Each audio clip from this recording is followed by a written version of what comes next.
Oh no, not this again.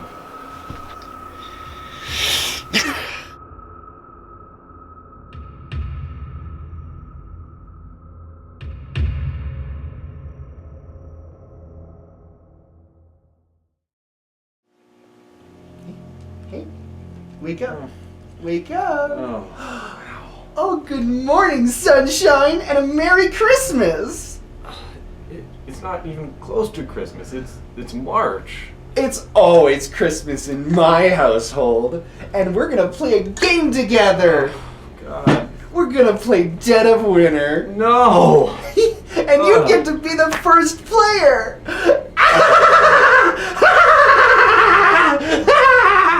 In Dead of Winter, each player plays as a group of survivors in a colony, banding together to survive the frozen wasteland of a zombie apocalypse. Setup begins with players placing the main board and the 6 different location sheets in the center of the table, within easy reach of everyone. Then choose or randomly pick an objective card. This is the objective everyone, or most everyone, is working to achieve as a group. For an added challenge, you can use the hardcore side of every scenario, but we recommend playing the normal version of We Need Samples for your first game. After a main objective is chosen, each player receives a secret objective, which they must also complete in order to be considered a winner. There are 2 different types of secret objectives, non-betrayer and betrayer secret objectives. Shuffle 2 non-betrayer secret objectives per player and shuffle in a single betrayer objective, then deal 1 to each player face down, and put the rest back in the box without looking at them. Then shuffle the different decks of cards, Survivor, Crisis, Crossroad, Exiled, and Item cards. The item cards each have a specific location that corresponds to a location on the board. Place that item deck face down there, and keep that starter deck separate. Then place the Survivor, Exiled, and Crossroad cards near the board. Place the Crisis deck and main objective card into their corresponding area on the board, and depending on the scenario chosen, place the morale and round markers at the starting positions the scenario calls for. A round starts with the round's Crisis card turning over. This is the current crisis everyone has to work towards and resolve during this turn. Most Crisis cards involve collecting food, tools, or gasoline equal to the number of non-exiled players there are. Then, everyone rolls all of their action dice and puts all of them in the unused dice section of their player sheet. Everyone should start with 3 dice, 1 free die, and 1 for every character under your control. The first player during a new game is determined by the player with the highest influence character. During a player's turn, the player to the right of the active player draws a Crossroads card and immediately applies the effect of the card if the active player triggers the requirements during their turn. For example, Flyer triggers if the active player has a character in the colony. If that requirement is met, the player with the Crossroads card informs the current player to stop his turn for a moment to read aloud the Crossroads card and apply its effects. In the case of Flyer, there is only one option, but other Crossroad cards give multiple options for the active player to choose from, or has every player put the card to a vote. Alright, well, since you made a search with a survivor that was in the colony, I've got to read this off. "Oh, thank God you're alive," the stranger says. "I was afraid you were one of those dead ones. God, I'm in bad shape. I was with some others I met a few weeks ago, but our group was gradually split up or killed. Isn't that lovely?" Yeah. Oh my goodness. It'd sure be great to team up with somebody again. During a player's turn, there are several actions a player can make, those that require the spending of action dice and those that don't. These actions can be done in any order and as many times as you'd like, as long as the player has the dice to spend. Starting with actions that require dice to be spent is attack. When performing an attack, players select a survivor they wish to attack with, and spend the action die of the value equal to or higher than the attack value of that survivor. For instance, Janet Taylor may attack after spending an action die of 3 or higher. Then, choose the target to attack, whether it be a zombie or a survivor. If a zombie is chosen, simply remove the zombie from the board and roll the exposure dice for the attacking survivor. More on that later. If a survivor is chosen as the target, roll the spent action die. If the result is equal to or less than the chosen survivor's attack value, place a wound marker on them and take a card at random from the hand of the player who controls them. You do not roll for exposure when attacking a survivor. Note: helpless survivors cannot be the target of attacks. Similar to attacking, players simply spend an action die equal to or higher than the value of the survivor's search and draw 1 card from the non-colony location that survivor is located at. At this point, the player has the choice to either A. add that card to their hand and end the search, or B. Make noise, by placing a noise token on that location to draw and look at an additional card. A player can continue to make noise as long as there are empty noise spaces.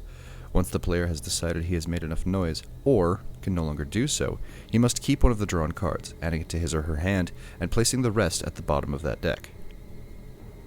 Other actions that require dice are Barricade, which can be done with any value of action die, and places a barricade token over an empty entrance space that the survivor is located at. Barricade tokens act as deterrents against zombies. A player can also choose to clean waste. By spending a die of any value and has at least one survivor at the colony, he then removes the top 3 cards from the waste pile from the game. You can also attract, by spending an action die of any result to move 2 zombies from any location to an empty entrance space at that survivor's location. Finally, are survivor abilities, which do whatever the special ability states on the card. The value of action dice needing to be spent is shown on the card, and this ability can be used multiple times unless otherwise specified. Next, we have actions that do not require an action die to be used. You may play a card from your hand and use its ability. For instance, Food adds food tokens to the supply for the use at the end of the round. After the card effects are finished, they are placed in the waste pile. If that card is a piece of equipment, it is attached to a chosen survivor and gives that survivor whatever ability is listed. If a survivor dies in the colony with equipment, it is added back to the controlling player's hand. If a survivor dies outside the colony, that equipment is shuffled into the location deck that survivor was in. Players can contribute to the current crisis by adding 1 or more cards from his or her hand face down into the current crisis pile. Adding crisis cards that match what is needed to resolve the crisis helps prevent the crisis from happening. Adding cards that do not match cause the bad effects of the crisis to more likely trigger. Note: some food cards add multiple food tokens to the food supply when they are played. Those food cards still only count as 1 card when played into the crisis. Players can move their controlled survivors once per turn, from one location to another. After the move is complete, the player who controls that survivor must roll the exposure die unless fuel was spent on the journey. You may spend food tokens to increase the value of unused action dice by spending 1 food token to increase an action die by 1. Players may request 1 or more item cards from the other players. Other players may give the requesting player an item card from their hand. The requesting player must immediately reveal and play that card. A survivor can hand off equipment that he has equipped to another survivor in the same location. Finally, once during their turns, players may choose to vote to exile another player. At this point, all players must either vote thumbs up, yes, or thumbs down, no, to determine whether that player is to be exiled. All ties are broken by the player with the first player token, and a player cannot exile themselves. If players vote in favor of exiling a player, that player must immediately draw 1 exiled secret objective, move all survivors they control to non-colony locations of their choice, and for the rest of the game cannot move to the colony. If that player was not a betrayer, they must reveal their secret objective and discard it, with the exiled card becoming their new objective. If they were a betrayer, you simply keep your secret objective and add any additional objectives the exiled card has on it. It is important to note, however, that if 2 players are exiled that were not betrayers, the morale immediately drops to 0. A few rules change. Once a player is exiled, exiled players cannot contribute to the crisis, ignore helpless survivors, cannot vote, does not contribute to the waste pile, and no morale is lost if a survivor that exiled player controls dies. All of these actions are listed on the player card. If a player did not trigger their Crossroad card, it is simply placed at the bottom of their deck. Once every player has taken their turn, the colony phase begins. Players must resolve the following 7 effects in order. 1. Pay food. Remove 1 food token from the food supply for every 2 survivors currently at the colony.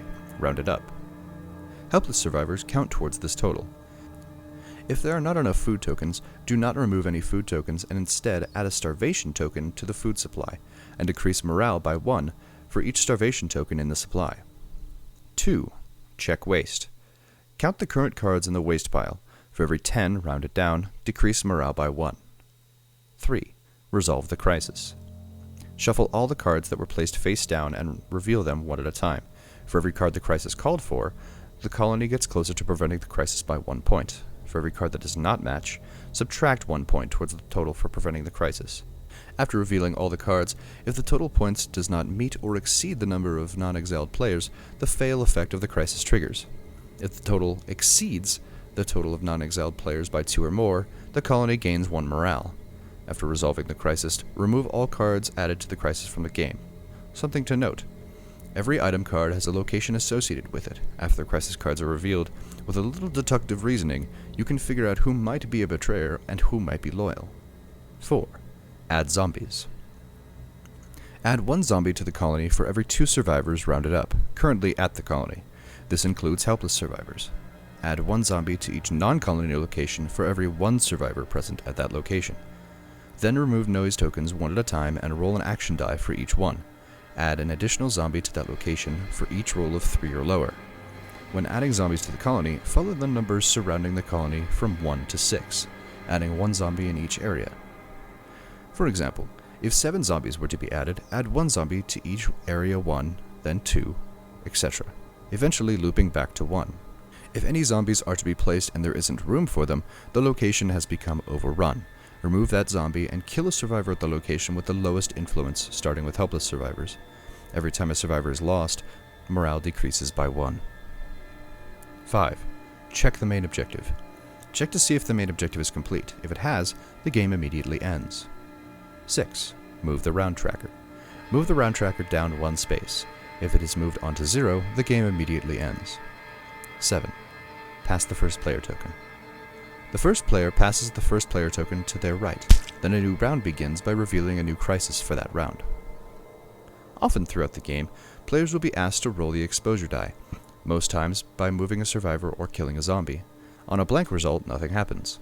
If a wound is rolled, the survivor immediately receives 1 wound. If a survivor ever has 3 wound tokens on them, they immediately die. If a frostbite is rolled, that survivor receives 1 frostbite wound. This counts as a wound, and at the beginning of each of your turns, each survivor you control with frostbite wounds receive an additional wound. If a bite is rolled, the survivor immediately is killed, and the bite effect starts to spread. At this point, the player who controls the lowest influence survivor at that location must make a choice. Either 1. Kill that survivor the bite effect has spread to, but the effect stops spreading, or 2. Roll the exposure die again. If a blank is rolled, the survivor lives and the bite effect stops here. But, if anything other than a blank result is rolled, that survivor dies, and the bite effect continues to the survivor with the next lowest influence. This will continue until a player chooses option 1, or rolls a blank result. Remember, when a survivor is killed, morale of the colony reduces by 1. Adding survivors. Whenever a card instructs you to add a survivor, simply draw a new survivor from the deck and retrieve that character's standee. You also receive an additional action die that you can use on your next turn. Your total number of action die should be the number of survivors you control plus 1, unless you have additional effects that state otherwise. Whenever you add a helpless survivor, simply add the token to a space in the colony. This is a survivor that counts towards food needed and adding zombies. Play continues until the main objective is complete, or the round or morale markers hit 0. After the game is over, everyone reveals their secret objective, and anyone who has fulfilled their objective wins the game. It is possible for everyone to lose the game, and for there to be multiple winners. Well, it looks like the game's over, and I won, because I was actually the betrayer the whole time. Let me grab the book really quick. I gotta read something out of this. It's just... Oh, God! Oh, God!